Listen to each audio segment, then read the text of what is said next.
You as a dad, Yes. Your son has identified as a person who I don't think he calls himself gay, but Yes. he dates and he's interested in men. Yes. He's a fierce conservative like his father. I've seen him speak, a very well-spoken young man.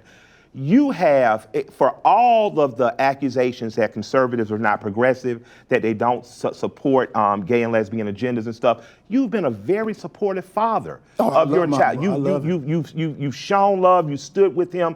Could you talk about that some? Just because as black dads out here, you know, as any American dad, you know, you have the alpha male, you know, machismo. You want your son is a hell of an athlete and he's a cheerleader. Yes. He's a hell of a spokesman, even if you don't agree with him or not. He's an incredibly well-spoken and educated child. Talk about being the father of a gay child and being that pridefully, making sure your child is respected and respects itself. I think that's a phenomenally progressive thing that you're often not accredited. Well, you know, one of the things I tell people is I taught my son about the Lord Jesus.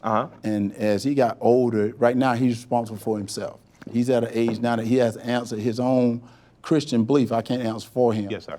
So I taught him to be a good kid, and I taught him education. But one thing about it, I love this kid to death. Yeah. You know, he and his mom and I, we separated. Yeah. But one thing about it is we came back together to raise our son. Beautiful. And I tell people this, and I say I want all African Americans out there to know, even though you may leave the mom, but don't leave the child. Yeah. Continue to be a dad, continue to be a strong figure in that child's life, because that happens. Yes, sir. That happens, and I said, I'm gonna continue to raise him and be right there with him, because I said, guys, one of the things I told the people in the Republican side when I decided to run, that's why some of them didn't endorse me at first. They're coming around and endorse me now, and I said, guys, I'm gonna tell you something you may not like.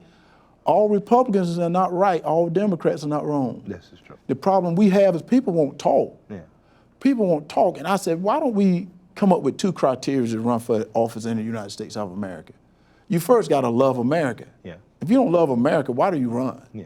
Then you gotta love the Constitution. Yeah. Because within the Constitution, there's things that if you hold people accountable for can solve the problems we're fighting for right now. Absolutely. And we can amend certain things, but I said right now, we just have people talking about things that have nothing to do with it. But with my child, I said, guys, I love him. You know, does he drive me crazy sometimes? Yes, he does. That's what children I'm gonna be there with him no matter what. I love that little boy. You know, people forget, he speaks 4 different languages, 3 different languages. Wow. And writes them. He don't just speak them, he writes them as well.